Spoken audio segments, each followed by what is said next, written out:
Show us your tips. Daggy Beaver back with you to get stuck into two decent-looking midweek cards here, Beaver. How was the weekend, first of all? And how are you, more importantly? I am well, thanks for asking, Adrian. How are you, mate? Yeah, good. Can't complain. Another warm day in Sydney town. So summer's Another here. warm day. Takes a bit of getting used to, but yeah, a bit of a change. But see how long it lasts before a bit of a cold snap before getting hot again. But good racing on the weekend.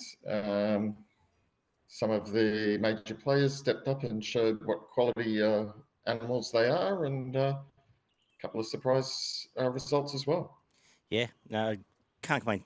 Well, it actually wasn't too bad. Pickings down at Flemington because they had a result on Archo Nacho, and even she's all shenanigans are backed up on. So that was good. But I'm Yep. very forgiving of anything probably further than, 3 or 4 off the fence at Randwick. Your fangirls of the world, I'm Yep. going to be pretty forgiving. It's hard to make ground out there.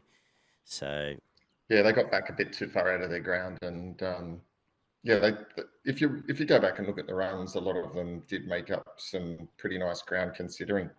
yeah, absolutely. Anything to follow? Oh, mate, the horse to follow was definitely Antino for me. That was a horror watch.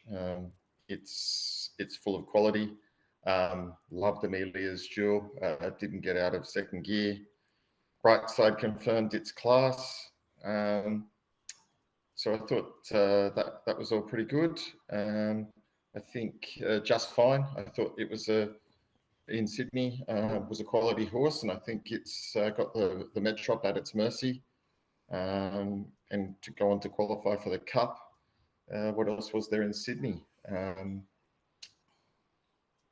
Yeah, in secret, hard to get a line on that. Probably got a little bit out of its ground, so probably forgiving of something like that. Think It Over showed that it's still a good horse and wore him down, and Private Eye bounced back, which was interesting.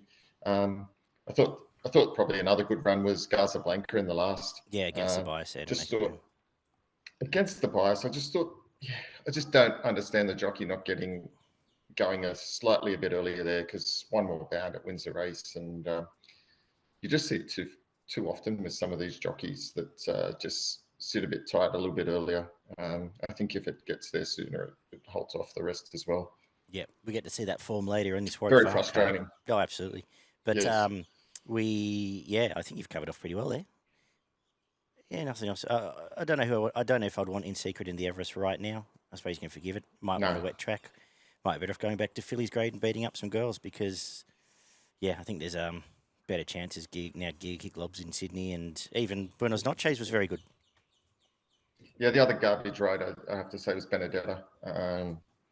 Yeah, that was again a pretty poor calculation from the jockey there. Yeah, just got into a weird. It was just a weird race, that race. Yeah, Yeah, and ironically, I chopped out on King of Sparta, and I understand the protest not being upheld, but it probably costed the race, the horse shifting out. I think it probably gets safe clear air, but it's a different story. We move on. We've got the Golden Rose to look at this week, and Caulfield Guineas lead ups, but we've got Warwick Farm to talk about here. And as I said, it's hot in Sydney town, where the rail is going to be true. It's going to be a good track, fast track, so you probably don't want to be too far from the speed, but we'll watch it play out. And we're going to open up with a benchmark 78 for the girls over a mile. How are you going to kick us off here? yeah, I'm going to go for the Waterhouse Bot Sole Choice. Raced in good company when last time in work in Group 1 races over further than this, but I think the trials were pretty good. Interestingly, starting off at the mile 1600, I think it can go pretty close in this, which is a very winnable race. Yep, first leader, first out, first home. I think happens here. It did get out to those longer distances last prep, but it will be fought. The fact they're kicking off the mile suggests that it's up and ready to go, and it is Gaze. So it's on top from Blackcomb, who will get the camp ride on its back for the new stable. It was a nice enough win for a new stable, but it's a horse we know well enough. It's I don't think it's going to suddenly grow another leg all of a sudden into its 4-year-old year. The second is a 1200 metre benchmark 68 and a good race here, full of some of these 3-year-olds. And I was going to stick with the blue colours we had success with on debut, Mural Crown. They've put up $10. That was a nice win against a decent horse at Canterbury. I think Warwick Farm's going to suit better. I know Luck in Running will play a party from gate 13, and we'd want to see him making ground. But I'm going to have another crack each way from the other. Well, I've got almost a Godolphin 1, 2, 3 here. Balkan's the main danger and favourite, and Fortress Australia broke through well last time and is a big price here. Who have you found? Found the same horse, funnily enough. I thought Mural Crown was a really good chance in this.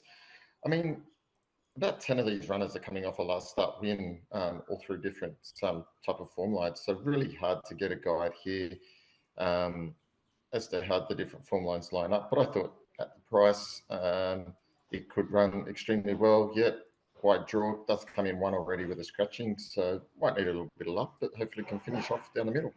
And the thing is, Nash isn't one that's going to just drag back to last either. I think he'll try and find a running line spot there. So give it strength, eh?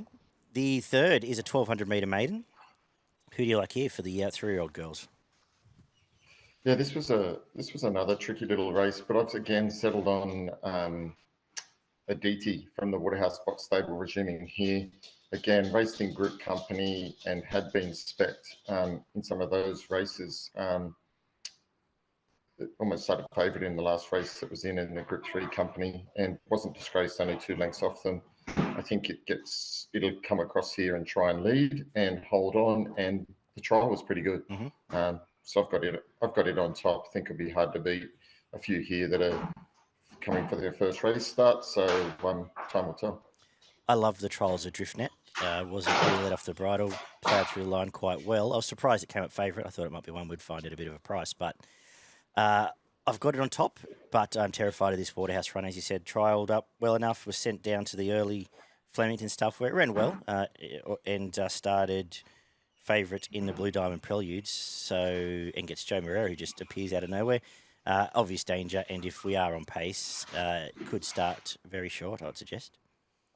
The fourth is a mile benchmark 72. I went up and down here, and I've come back to... I've got an issue with Jet Stanley on board after last week, but I've got Eastern Glow on top. I thought its last 2 runs have been pretty good. It beat Hollywood Hero. We've seen that perform in town, and then wasn't given a great chance out in the bush, but ran okay there. At the each way price, I'm going to spec it. Went looking for Sailor. It's a horse we had some success with a few preps back, but I don't quite know where it's at the moment, and I didn't quite know what to do with this international horse. Have you got any better clarity? Mate, I went up and down this and just went, these are average horses, and the only one we haven't seen is this overseas horse that has won overseas by 8 lengths when starting favourite. So it comes here when it's being fancied in some of the overseas races, not asked to do much in first trial, and second trial showed even further improvement, 1,600. I just think it's clear on top. Fair enough, yeah. And I wouldn't argue with you. We've got the stayers up next at 2,110 metres, a benchmark 72. And I've got Little Mix on top, as has the market. Does need a win, but I think the things are starting to come back into shape for the Neesham stable, so hopefully we can start backing it again. This looks at race. If it doesn't win this back from Saturday, I'm not sure where it goes. From Shadow Park, who gets the inside gate, that will need luck, but is going really well. Back to midweek suits as well, and it's a big price for mine. Keen to bet around those two because the Milky Bar kid's chewing up 20% of the market again, and I can't possibly have that. So it's a little bit of padding for us there. Yeah, I think that's a fair call, mate. I just don't like the race at all when you think can win these. These are a pack of plotters. I truly just don't know. They like to run most of these like to run a few places, so they're going to have to step out their ground. Maybe Casual Connection if I had to have a pick, but yeah, you won't catch me in here. The 6 is the 1,100 metre benchmark 72. You got something for us here? This is a really tricky race here. I think there's a fair few chances. I've looked around and gone for a little bit of value here and settled on number 8 Afterlight from the Wallace stable. Resumes here after a nice win when last in work. Won a trial very nicely here, about 4 lengths. I thought that was a really nice trial.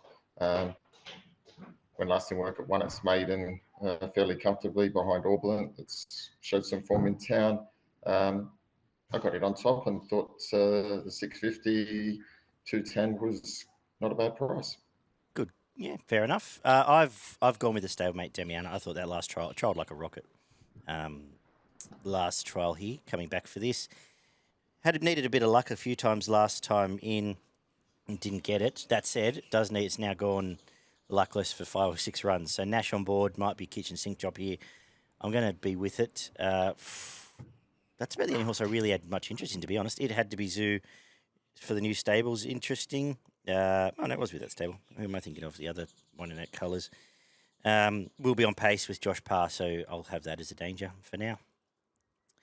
And we're going to finish up with a 1,300 metre benchmark 78. We talked about Garza Blanca at the start of the show. Well, the horse that crossed the line with it 2 weeks back is now $3.60 on a Wednesday in what to me looks like an average race. So I'm going to be backing it. In fact, I already have. So Pereille's on top. Like what it's done, some very, very good runs against the pattern down at the Valley. As I said, just missed behind Garza Blanca. That form stood up. And beat the favourite home last time out. He's going to be stuck back to the inside. A little bit confused by the market, if I'm being honest, but not going to complain. Just stick with it. I did like Saltcoats Trials. It was an okay debut. And Silvanito is flying potentially. Pereille might even come out and go to Saturday, to be honest. But they're the 3 for me and fairly confident. Yeah, I agree with you. I got the gut feel the latter might occur and Pereille may not start here and go to Saturday. Not quite sure why it would be in this midweek race. Yeah, if it starts, I think that's a great price and a great bet. I don't think it will. If it comes out, I think Saltcoats is almost a special, and it'll start close to even money if Pereille is scratched. So that's my assessment. Fair call too. What have we got for your best and value for progretracing.com.au? And you've muted yourself, Beef. My value bet comes up in race 6, number 8, Afterlight. I think it's going to be super, super hard to beat. And my best bet comes up in race 4, number 5, Mr. Buster. I'm going to blue up this afternoon. Race 7, number 6, Pereille, if it's here, is my best of the day. And my value, race 2, number 3, Mural Crown. Around a $10 mark looks pretty good to me. As we head down to the hillside track at Sandown, a bit of drizzle through the afternoon, but we're getting a good track. The rail's back to the true after being out in the middle there last time out. So, back to normal business here. We're kicking off with a maiden over 1,300 metres. And how are we going to start the day down south? Yeah, pretty tricky race to start the day. I'm going for number 5, Procurable, from the Moody Coleman stable. Only had the one start, started favourite, ran second. Then sent for a spell. I think it can resume here and give this a good shake. Beautiful. I have it as the danger, but I'm going to put the favourite on top again. Floozy probably should have won on debut. Gets Blake Shin, gets a swooper's gate, and I think the bit of race experience now suits here. So, yeah, what is that? 13 from 5 for me. The second is a 1,500 metre maiden. I don't know. I don't like this race. You can do it. Yeah, bit of a mixed bag. I thought the same as you. Hence, I've gone for the unraced Solcita here. Only had the one trial and won fairly comfortably there. Gets the right draw and based on the form I've seen, it can run a good race. Beauty. The third is a 1,000 metre benchmark 64. We've already lost one. But Hedged is a proper horse. A bit shocked you're getting better than even money. This is easily better than 68 grade. It should win. I have said that before, but I think the improved track suits and it gets back on track here. American Zombie was a horse you found on debut, actually, from memory, and is the main danger if I'm picking one. Tend to agree with you. A bit surprised, just like you, at the price, and thought it was pretty much all in here. Lovely. We've got a mile net benchmark 64, and again 5 to 4 Poison Chalice. Is that where you're going? 100%. Got the trainer I like. It's had 2 really nice wins. Third up here, like horses third up when they're going well. And everything points to this horse to continue to improve. So from the gate, I think it stacks up here to get a nice run. And definitely on top as the hardest to beat. Yeah, me too. On top, that was a very impressive run when it found the gap last time out. Really smashed the line. I like it. I think it's going on to better stuff than 64 grade. And it's on top. I don't really want to talk about many of these. Cosgay has the upside. Will be on pace. Main danger. The 5th is a 1,300 metre benchmark 64. And yeah, I'm starting to feel a bit dirty, but I'm tipping another favourite here in Baldino. As long as we're running on, I think it is the best horse. Has been close up to a couple of horses with city form. Right run, a claim for Gowdry, and this should be its race. Beaver? Yeah, I don't disagree with you, but finds it hard to win. And those types of horses concern me when you've got to take 6 to 4. I'm going for Truffle Finder. Two runs when first in prep, and latest was long odds on and won convincingly. I expected it to be forward enough. Wasn't asked to do a lot in the trial, but that's okay. Just a blowout, and I think it can run really well. Beauty. The 6 is a 1,300 metre benchmark 70 for the fillies and mares. Who have you found in this one?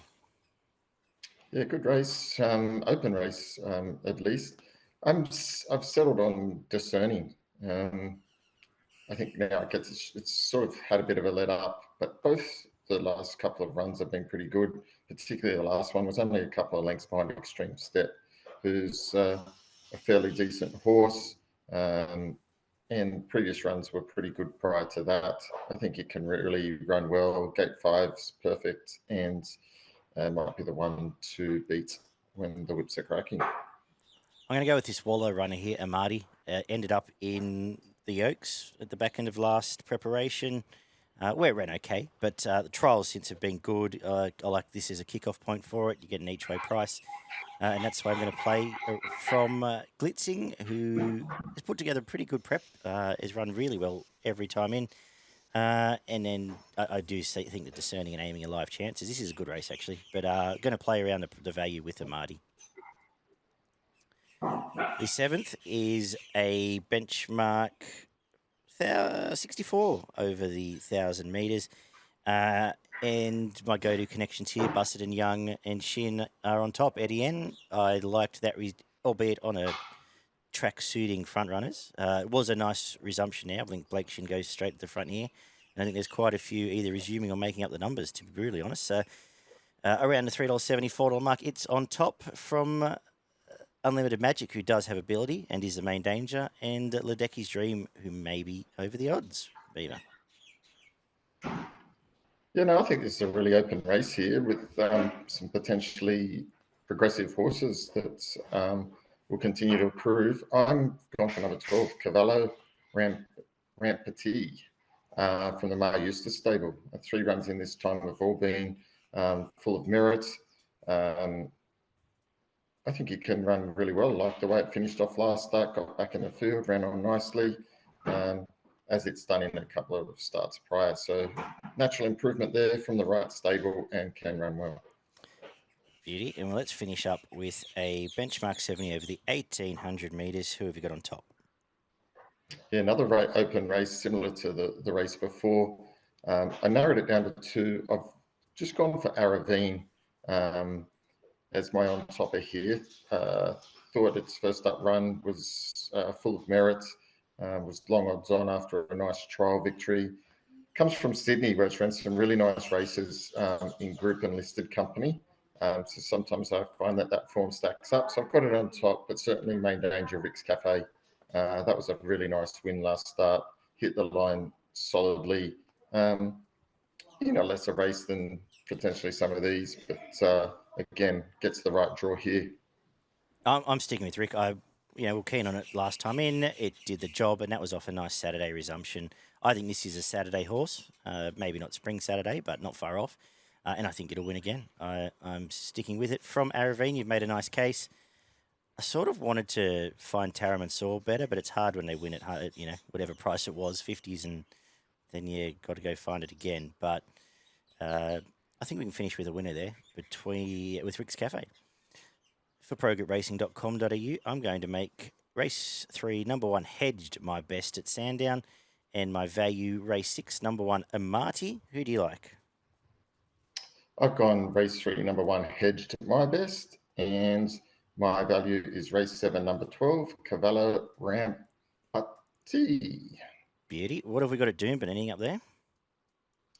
Mate, I didn't have a lot at Doomben. I thought race 1, number 10, could run a really nice race. And then later in the day, just trying to find it now, and I've lost it. I think it was race 6. No, forget it. I can't find it now. Okay. Move on. That's the insight we get from the Beaver, who has been flying in Queensland. In fairness, he'll have something for us on the weekend. It was terrible. Midweek, Doomben on Wednesday is terrible. Did you have something hard to say? That's what it was. Race 4, number 1. Race 4, number 1, Brasco was my other one. Excellent. That's where I'll be off to very soon, Beaver. So I'm going to get out of here to get back to work. And Did you? Yes, yeah. If only people knew. All right, we'll be back Thursday night to preview Golden Rose Day. Looking forward to that. A ripper card from Rose Hill, and the Caulfield Carnival continues. For those fans of alliteration. Thank you, Beaver. Good punting tomorrow, punters, and we will talk soon. See you guys. Thanks, mate.